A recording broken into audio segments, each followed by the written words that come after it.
Elhamdülillahi Rabbil alemin. Errahmanirrahim. Maliki yevmiddin. El-Kail. Ya eyyuhel Resulü belliğ ma unzile ileyke min Rabbike ve illem tef'al fema bellagte risalete. Vallahu ya'simuke minen nas. Vessalatu vesselamu ala eşrefil enbiyai vel murselin el-Kail. Belliğu anni velev âye. Amma ba'd. Rabbi şrah li sadri ve yessir li emri ve hlul uqdeten min lisani yefqahu kavli.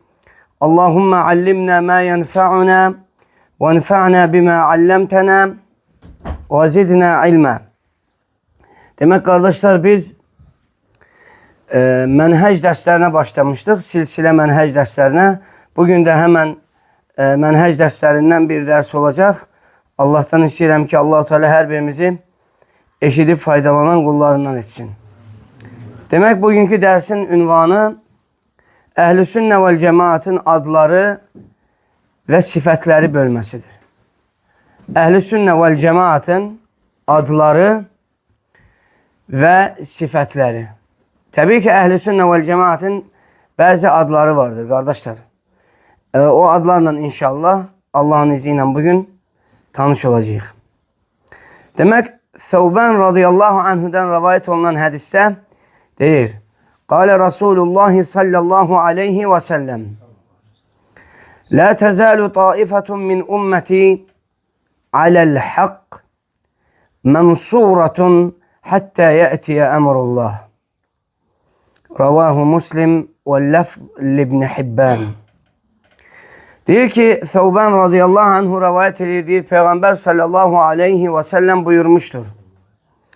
Allah'ın emri kıyamet günü gelene kadar ümmetimden bir deste daima hemişe hak üzerinde kalacak ve yardım olunacak. Enes İbni Malik radıyallahu anhu'dan rivayet olunan hadiste diyor ki Kale Resulullah sallallahu aleyhi ve sellem İftarakatil Yahud ala 71 firqa ve iftarakatil Nasara ala 72 firqa ve seteftariku hâzihil ummeh ala 73 firqa كلها في النار إلا واحدة قيل من هي يا رسول الله قال من كان على مثل ما أنا عليه وأصحابي وفي بعض الروايات هي الجماعة رواه أبو داود والترمذي وابن ماجه والحاكم وغيرهم. Demek Enes İbni Malik radıyallahu anh'dan rivayet olunan bu muhteşem hadis, bakın bu Peygamber sallallahu aleyhi ve sellemin bizlere haber vermiş olduğu sadıkül mesduk olan, doğrulanan sallallahu aleyhi ve sellemin ezametli hadislerindendir. Diyor ki Yahudiler 71 firgaya bölündüler. Hristiyanlar 72 firgaya bölündüler. Ve bu ümmet, bizim ümmetimiz ise 73 firgaya bölünecekler. Ve sonra devam ediyor Peygamber sallallahu aleyhi ve sellem. Kulluha finnar. Bunların hamısı oddadır deyir Peygamber sallallahu aleyhi ve sellem. Birinden başka. Birini istisna eledi. Soruşuldu. Bes o firge, onlar, o kurtulanlar o biri hansılardı diye Peygamber sallallahu aleyhi ve sellem'den soruşuldu. Dedi ki bugün benim ve sahabelerin olmuş olduğumuz din üzerinde olanlar Allah bizi onlardan eylesin. Bu dəhşətli, əzəmətli hədisdir, qardaşlar. Baxın, Peyğəmbər sallallahu aleyhi və səlləm Yahudilərin 71, Hristiyanların 72 firqəyə bölündülər deyib hədisi bitirmədi.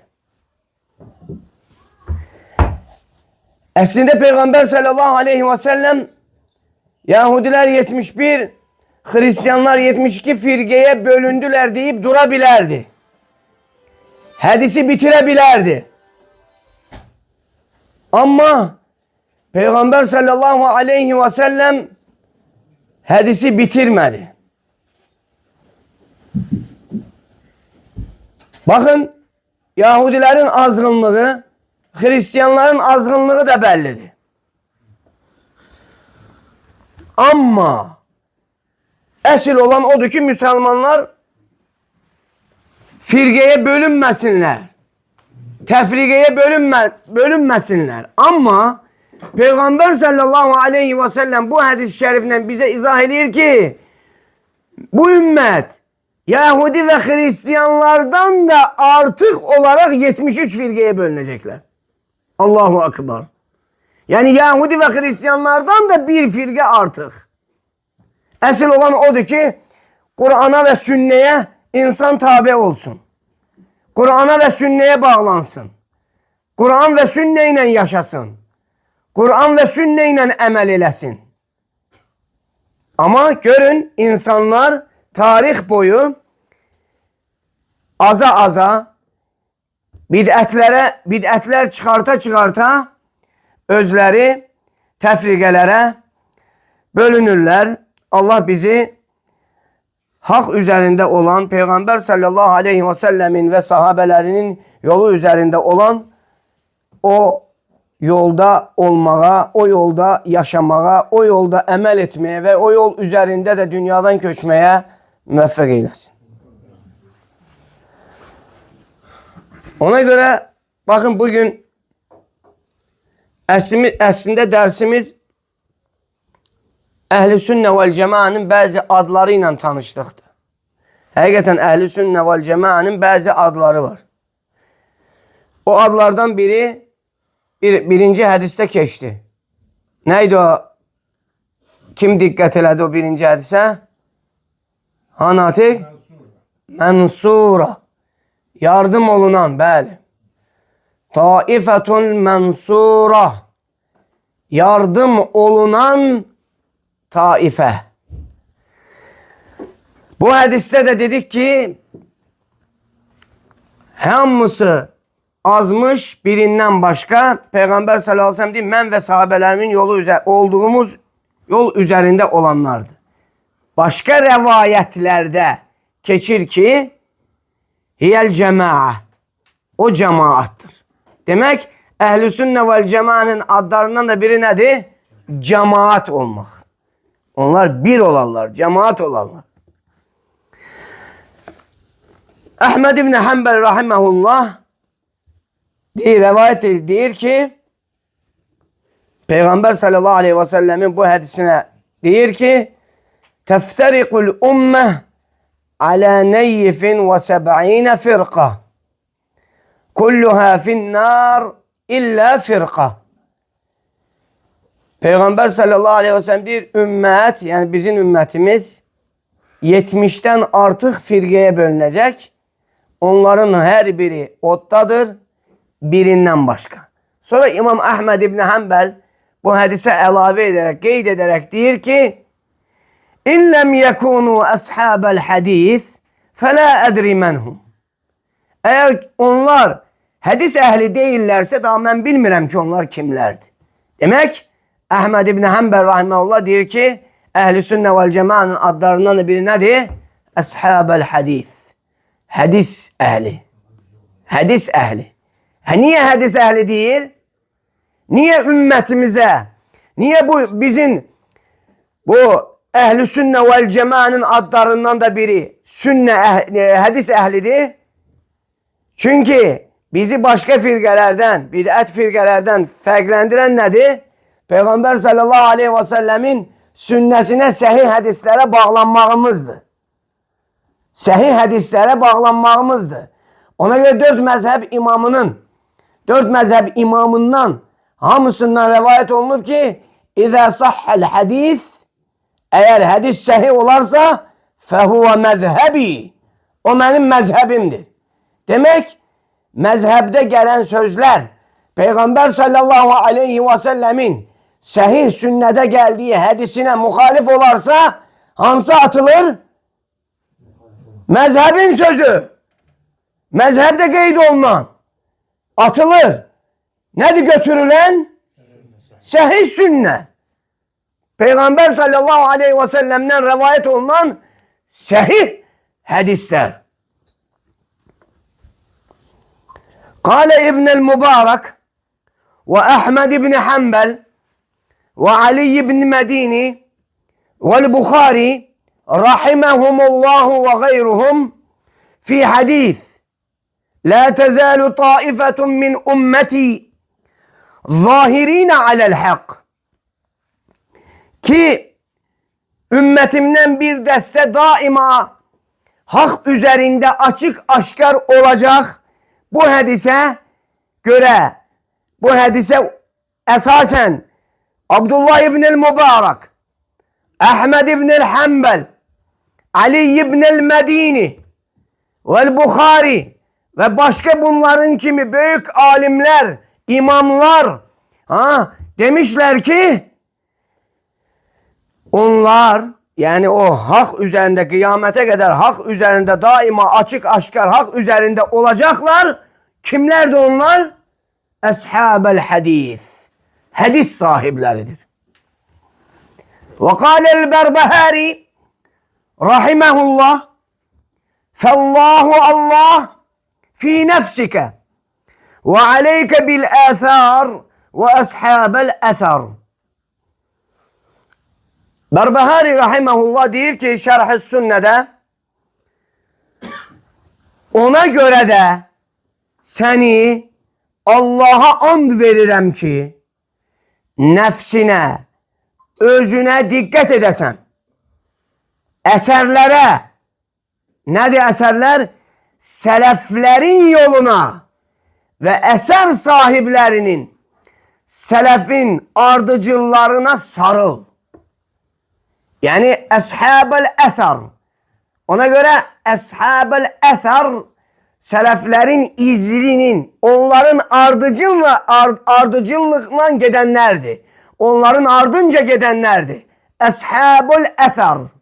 Yani ehl-i sünne vel cemaat'ın adlarından da biri eshabul eser.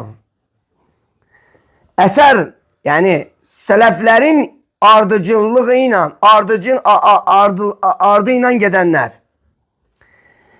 Ve kâlel İmamul Lâlekâi rahimehullah fi mukaddimeti kitabihi usulü i'tikad ehli sünne vel cema'a. İmam Lâlekâi rahimehullah usulü i'tikad ehli sünne vel cema'a, ehli sünne vel cema'nın akidesinin esasları kitabının başlığında, mükaddimesinde zikredir ki fi vasfi ehli sünne, ehli sünneni vesfederek, onları zikrederek, onları sıfatlendirerek deyir ki fehiye, kim? Yani ehli sünne vel cema'a, et-taifetul mensura, onlar yardım olunan, galebe kazanan taifedir. Vel firqatun naciye, kurtulan, hilas olan firqedir. Kurtuluşa eren firqedir. Vel usbetil hadiye, hidayet eden destedir. Hidayete çağıran.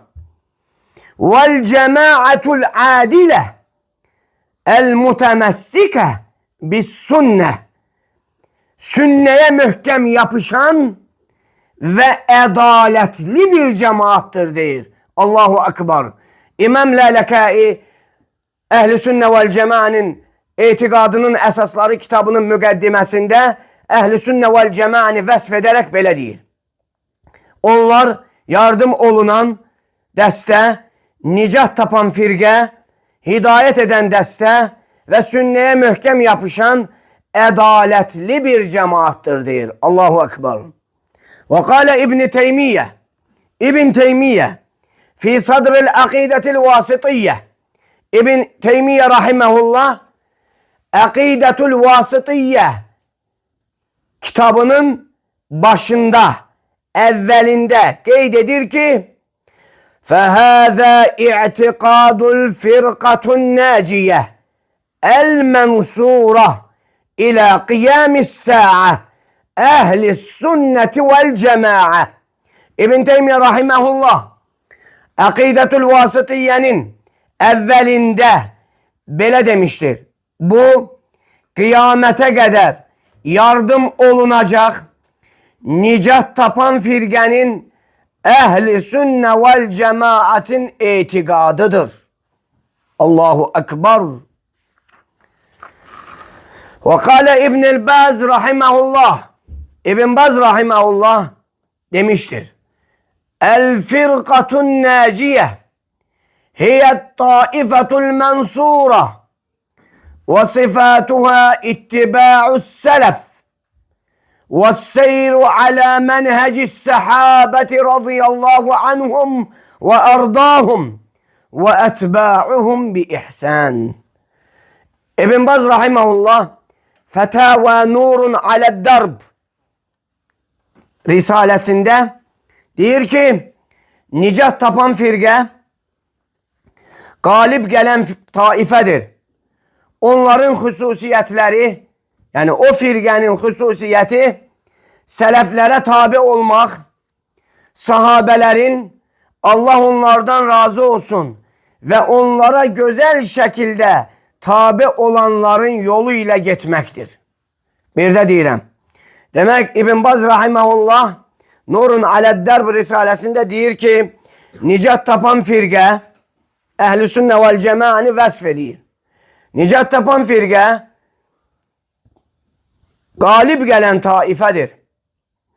Onların xüsusiyyətləri sələflərə tabi olmaq, sahabələrin Allah onlardan razı olsun ve onlara güzel şekilde sahabelere güzel şekilde tabi olanların yoluyla gitmektir.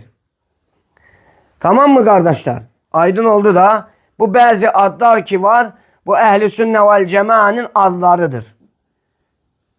Yardım olan taife, kurtulan firqə, kurtulmuş firqə, cemaat, Ehl-i Sünne vel Cemaat, Ashabul Hadis, hadis ehli, Ashabul Eser, eser ehli. Bəli, bu Ehl-i Sünne vel Cemaat'nin adlarındandır. Yaxşı, bu dərsdən alınması vacib olan bazı məsələlər. Birinci, Ehl-i Sünne vel Cemaat'in adları. Bu dərsdən alınması, götürülməsi vacib olan məsələlər. Gərək bilək, hər birimiz bilək.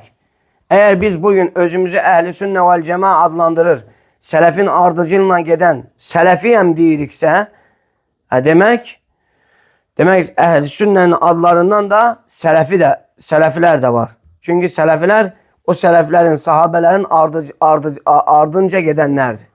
Onlara tabi olup onların yolunu izleyenler, onların yolu ilə gedənlərdir sələf-i salihin. Demek Ehl-i Sünne vel Cemaat'ın adlarındandır Ehlül Hadis. Hadis ehli. Ashabul Eser. Sahabe ve seleflerin yolunu izleyenler. Ashabul Eser. 3. Et-Taifetul Mensura. Galip gelen, yardım olunan taife. El-Firqatun Naciye. Nicat tapan firqə.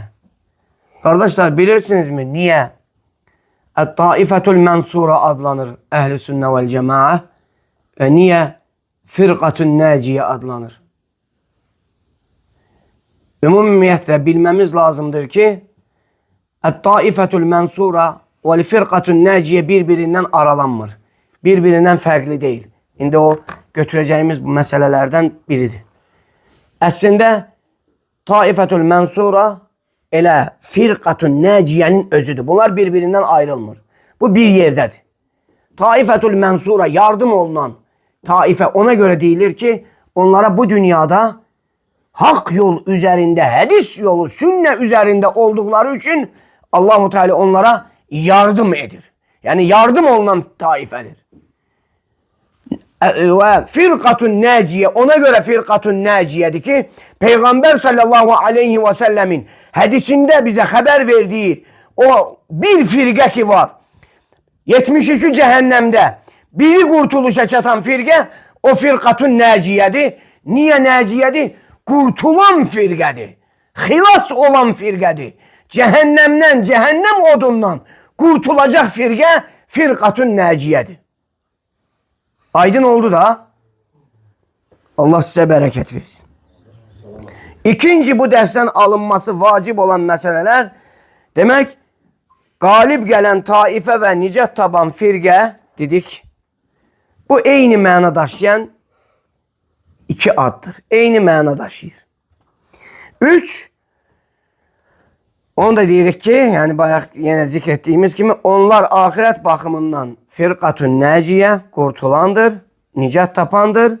Dünya baxımından isə yardım olunandır, Taifətül Mənsuradır. Allah-u Teala'dan istəyirəm, Allah-u Teala bizi eşidib faydalanan qullarından etsin. Vallahu Teala a'la və a'lem və sallallahu ala nebiyyina və səlləm.